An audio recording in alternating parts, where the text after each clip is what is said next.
এটা হচ্ছে blue checker. এগুলো সব এবছর রেসে যাবে, ইয়ং বার্ড। এগুলো কিন্তু পুরো ফেদার কমপ্লিট হয়নি, বুঝলে? আচ্ছা, এগুলো মোটামুটি তোমার 4-5 পরে আছে। আচ্ছা, এটা ব্লু বার, এটাকে বলা হয় ব্লু বার। এটা ব্লু বার। ব্লু বার, হ্যাঁ। আচ্ছা, এগুলো হচ্ছে তোমার নিজের ঘরের জেনারেশন? নিজের ঘরের জেনারেশন, সমস্ত রিং ট্যাগ করা আছে? সব রিং ট্যাগ করা আছে। এটা গ্রিজেল, এটা আমার গয়া অব্দি রেস করা। এটা রেস অলরেডি করা আছে, আবার রেসে যাবে? আবার রেসে যাবে।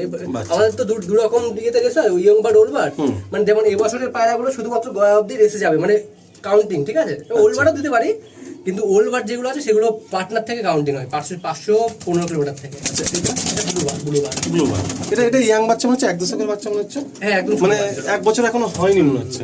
আচ্ছা, এই পাড়াটা এটাও ব্লু চেকার। দেখো তোমাকে দেখাই, এই ব্লু চেকারটাকে তোমাকে দেখাই। দেখো এর কিন্তু ব্লু চেকার, তো পুরো শরীরে এটা ব্লু চেকার, কিন্তু একটা পালক দেখো সাদা। হ্যাঁ, একটা হোয়াইট আছে। এর জন্য ব্লু চেকার, এটা পাইড হয়ে যাবে। আচ্ছা, আচ্ছা, মানে যদি আমরা যেটা দোবাজ বলি, যদি এরকম কিছু হয় তাহলে এটা পাইড হয়ে যাবে, তাই তো? আমরা যে ট্যাগ শিট লিখবো সেখানে পাইড মেইনটেইন করতে হবে, যদি একটা পালক সাদা আছে। আচ্ছা, এটা এগুলো এটা ব্লু, এটাও ব্লু আছে। মানে দাদা, অনেক ক্ষেত্রে আমরা দেখেছি, মানে অনেক ভাই অনেক জায়গায় শখ করতে গিয়ে হয়তো বাড়িতে 2 কি 3 কি 4টে পায়রা আছে, মানে ম্যাড্রাসি পায়রাকে বলছে রেসার পায়রা। দেখলে তোমরা তো ধরে ফেলো যে এটা রেসার পায়রা, হ্যাঁ কি না?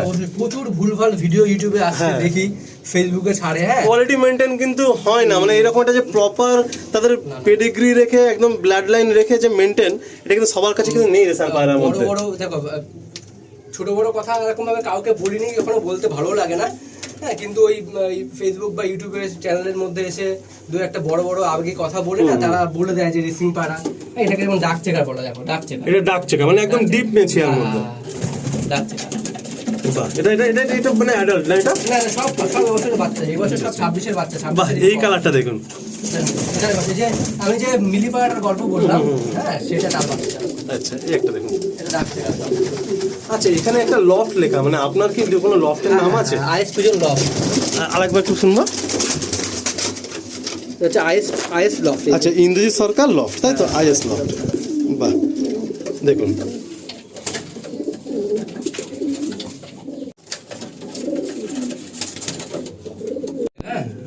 আচ্ছা, এগুলো ফিমেল? সব ফিমেল বাচ্চা। হ্যাঁ, সব এগুলো দেখো 1 পর 2 পর 3 পর 4 পর সেরকম সব বাচ্চা আছে। সব এবার রেসে যাবে এগুলো, ঠিক আছে? কি বলতো, রেস পায়রা এইভাবে সচরাচর বিক্রি থাকে না কেন? যা বাচ্চা করা হয়, এবার ধরুন গোটা 30টা মতো বাচ্চা সব রেডি করেছে রেসে পাঠানোর জন্য। আচ্ছা, এটা যেমন ব্লু চেকার পাইড, দেখো ডানা সাদা আছে, মাথা সাদা আছে। সত্যি তোমার কাছে আমি যেটা শুনছি গল্পটা এতক্ষণ ধরে, মানে পায়রা যদি কেউ চায়, মানে সহজে দিয়ে দিলেও মুশকিল, কারণ তোমরা সারা বছর ওয়েট করো এই রেসটার জন্য। একদম, তাই তো? এই ধরো ডিসেম্বর জানুয়ারি থেকে বাচ্চা করে টোটাল ফেদার মোল্ডিং করে, আর এদের ফেদার মোল্ডিং তো টেনে হয় না, যেমন ফেদার, কারণ এরা তো আসেই ডানার জোরে।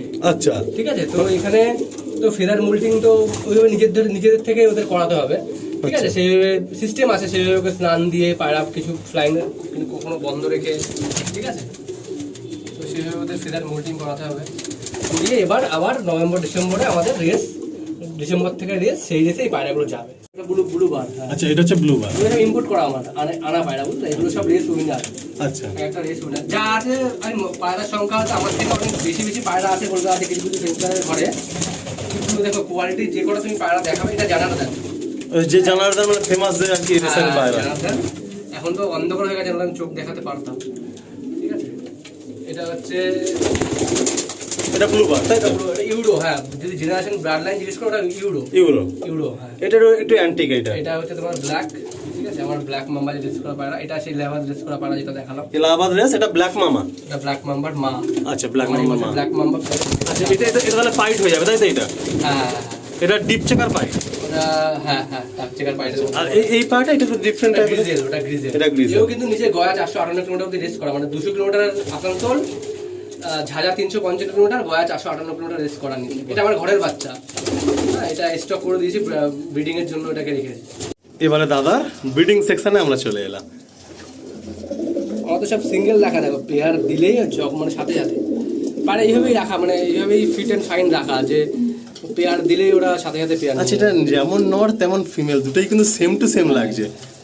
লং ডিস্টেন্সের পায়রা এগুলো, মোটামুটি এর বাচ্চা 800 থেকে 1000 কিলোমিটার আরামসে রেস করতে পারবে।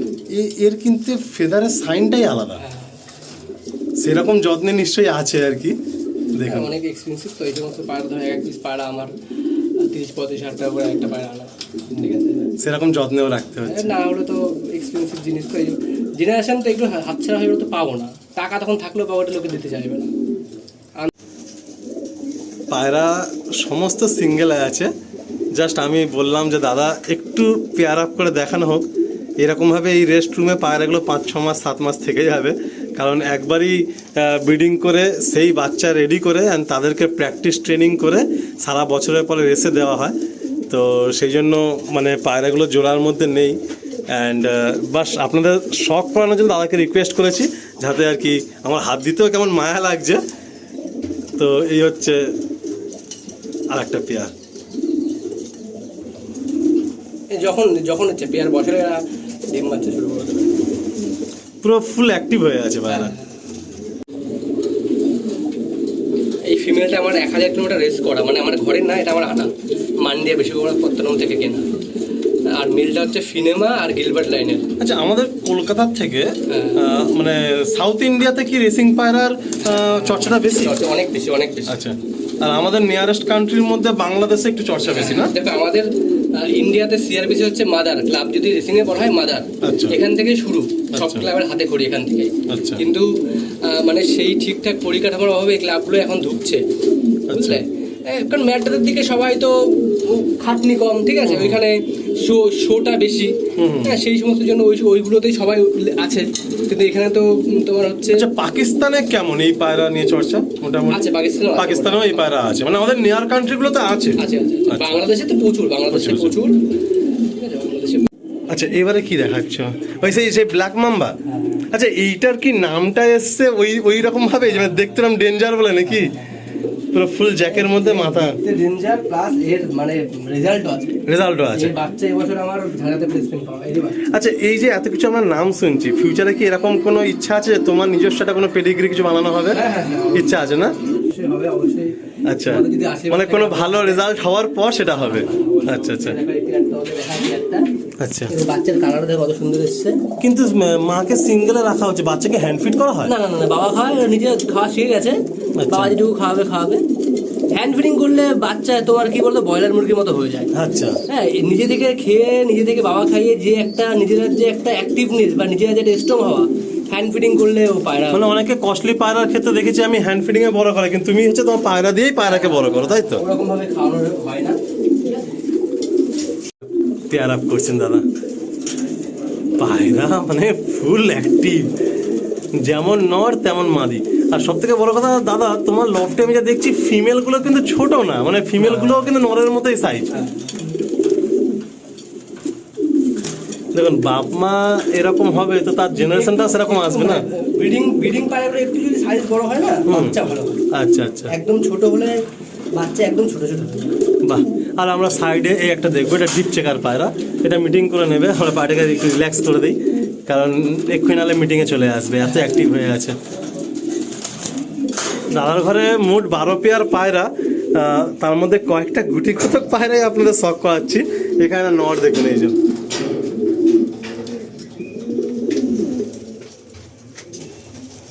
এই রেসিং পায়রা সম্বন্ধে যত শুনবেন জানবেন তত বেশি ভালো লাগবে।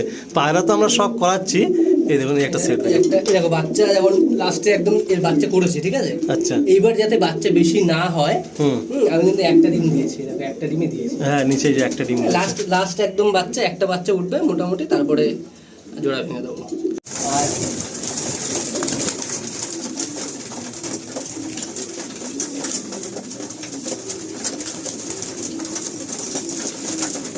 আমরা ভিডিওর একদম শেষ পর্যায়ে, আর দাদাকে আমি on camera thank you so much দাদা, যে আমি আসা থেকে স্টেশনে নেওয়া থেকে অ্যান্ড আমাকে প্রপার, মানে একটা মানুষ বাইরে থেকে আসলে যা যাবতীয় দরকার, সত্যি তোমার আপ্যায়নে আমি মুগ্ধ। আশা রাখবো আগামী দিনে আরও আমাদের সাক্ষাৎ হবে, কথাবার্তা যোগাযোগ তো আছেই। আর খারাপ লাগছে ভিডিওর এন্ডের দিকে, সত্যি কথা বলতে আমাদের আরও অনেক গল্প বা অনেক এক্সপিরিয়েন্স বা অনেক ট্রিটমেন্ট, মানে রেসিং পায়রার ট্রিটমেন্ট, ফুড, ট্রেনিং, অনেক কিছুই আমাদের কিন্তু আজকে তুলে ধরা মানে অধরা রয়ে গেল। মানে আরও অনেক কিছু আমাদের মানে বলার বা দেখানোর বা বাকি ছিল, পায়রাও অনেক কিছু দেখানোর ছিল, কিন্তু সময় সকলেরই সীমিত। তো আমি সত্যি তার জন্য দুঃখিত, বাট আশা রাখি আবার নিশ্চয়ই একদিন আমাদের সাক্ষাৎ হবে, আবার কিছু আমরা স্টোরি তুলে ধরবো। তো ভিডিওর এন্ডে একদম দাদা তোমার মুখ থেকে দু একটা কথা শুনে আজকে এন্ড করবো, অ্যান্ড আবার আমি আমার বাড়ির পথে রওনা দেবো। প্রথমেই থ্যাংক ইউ আলিম। ও এসছে, ওর মোটামুটি 4 ঘন্টার ওপরে জার্নি, আমি থেকে বনগাঁতে, ও সেই গড়িয়া থেকে ওর ভেতরের বাড়ি, ও সেখান থেকে এসছে। প্রথমে ওকে জানাই অনেক থ্যাংক ইউ। আর আপনারা যদি কেউ মনে হয় কারো কেউ রেসিং পায়রা করতে ইচ্ছুক বা জানার ইচ্ছুক, ঠিক আছে, যোগাযোগ করবেন, ফোন নাম্বার মেনশন করে দেবো আমি, তো ভাই ফোন নাম্বারটা দিয়ে দেবে। পায়রার মোটামুটি ট্রিটমেন্ট থেকে শুরু করে ট্রেনিং, হ্যাঁ, কীভাবে কি পায়রা কালেকশন করবেন, কেমনভাবে চিনবেন, যতটা পারে আমি আপনাদের হেল্প করবো। আর কেউ যদি কারো যদি মনে হয় কেউ আসবেন, হ্যাঁ, পায়রা দেখবেন, সেও আসতে পারেন, কোনো অসুবিধা নেই। জাস্ট এটুকুই আজকে বলে ভিডিও শেষ করি। আর অনেক মানে এটা তো অনেক বড় একটা জব। আচ্ছা, আরেকটা পার্ট মিস থাকছে, যদি কারোর অ্যাক্সেসরিজ, মেডিসিন বা যদি এরকম কোনো কিছু রিকোয়ারমেন্ট থাকে সেটাও তোমাকে কন্ট্যাক্ট করতে পারে। আচ্ছা, আর তোমাকেও থ্যাংক ইউ দাদা। সত্যি আপ্যায়ন, মানে আপ্যায়ন থেকে বড় কথা হচ্ছে কি, এই যে তোমার কাছে এসে, যেটা আমার এক সময় যখন আমি রেসিং পায়রা নিয়ে আমার মাথার মধ্যে ঘুরতো, তো তোমাকে আমি দেখতাম, ফলো করতাম, আজকে তোমার লফটে শখ হলো। তো আগামী দিনে তোমার আরও এই রেসিং জগতে আরও উঁচু শিখরে তুমি যাও, আরও বড় বড় রেজাল্ট আসুক। আর এটাই আমরা দোয়া করব, যাতে তুমি কলকাতাতে রেসিং জগতে একটা মানে বড় একটা ছাপ রাখো। কারণ সত্যি কলকাতাতে একটু খামতি রয়ে গেছে, এটা আমরা স্বীকার করি, অন ক্যামেরায় স্বীকার করি, যেন মানে এটা যেন আরও এগিয়ে যায়, তুমি আরও অনেক ভাইকে হেল্প করো, গাইড করো, সেটাই আমরা চাইবো। আর জাস্ট তোমার মুখ থেকে 1-2 লাইন শুনে এন্ড করে দেবো। দেখো, খামতি তো অবশ্যই রয়ে গেছে। প্রথমত বললাম যে পরিকাঠামো, হ্যাঁ, কস্ট আগে যেমন তো অনেক প্রোগ্রামও হতো আমাদের কলকাতাতে, ঠিক আছে, সেগুলো এখন আর সেভাবে হয় না, কারণ এখন ম্যাডাসের অনেকে ঝুঁকি চলে গেছে। হ্যাঁ, রেসিং পাড়া সেভাবে, প্রথম কথা রেসিং পাড়া সেভাবে যে চর্চা করবে সেই গাইডেন্সটাই পায় না এখন। কারো যদি মনে হয়, দেখো এটা কিন্তু অনেক রেসিং পাড়াটা আলিম আমাদের খুব সম্মানীয় একটা জিনিস, মানে সম্মান দেওয়ার মতো একটা পায়রা। কিন্তু এখন এমন একটা যে জায়গা চলে এসছে না, আশেপাশে চারিদিকে দেখি একটা বিজনেস মতো চলে এসছে যে এই জিনিসটা নিয়ে হাটে ঘাটে বিক্রি হচ্ছে, ভিডিওতে উল্টোপাল্টা বলে, হ্যাঁ, মানুষজনকে পায়রা দেওয়া হচ্ছে। এবার কেউ একটা পায়রা তো শখে সে নিয়ে যাচ্ছে না, ভিডিওতে পায়রা দেবো বলে এমন একটা দাম বলে ডেকে তাকে খারাপ জিনিস দেওয়া হচ্ছে। এবার সেই মানুষটা প্রথমে যখন ধাক্কা খাচ্ছে না, সে শখ থেকে হারিয়ে যাচ্ছে। একদম একদম। সে তো প্রথমেই সে ভাবছে যে কি শখ করে আনলাম, কি জিনিস দিল।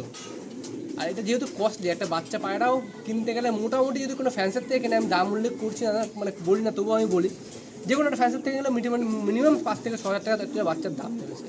এবার ওই টাকাটা না, একটা দেখো আমাদের ওয়েস্ট বেঙ্গলের তো আমরা জানি কালচার কেমন বা এখানে ইনকাম সোর্স কেমন। একটা যে ছেলে যে টাকা দিয়ে পায়রাটা কিনবে না, তার তো একটা আশা নিয়ে কিনছে, তারপরে যখন সে ওই ভুলভাল জিনিস পাচ্ছে, মন ভেঙে যাচ্ছে। মানে রেসিং পায়রা কেউ করতে চাইলে একদম সব কিছু জেনে বুঝে বিচার বিবেচনা করে করো, তাহলে শখটা ঠিক জায়গায় থাকবে। তো একদম এন্ডে তাহলে আমরা আমাদের ভিউয়ার্সদেরকে থ্যাংক ইউ জানিয়ে এন্ড করি। অবশ্যই আপনারা ভিডিওটা দেখুন, অবশ্যই দেখবেন, পুরো ভিডিওটা দেখবেন, আর অবশ্যই কমেন্টে জানাবেন যে ভিডিওটা আপনাদের কেমন লাগলো, পায়রার শখ কেমন হলো। আর যদি কারো কিছু কোশ্চেন থাকে কমেন্টে করবেন, তাহলে নেক্সট আমরা কোনো একটা ভিডিওতে আবার চেষ্টা করব। ভিডিওটা ভালো লেগে থাকে আপনারা বলবেন, অবশ্যই পরে আবার ভিডিও আনবো। ওকে, তাহলে সমস্ত দর্শক বন্ধুদেরকে থ্যাংক ইউ জানিয়ে এখানে এন্ড করলাম।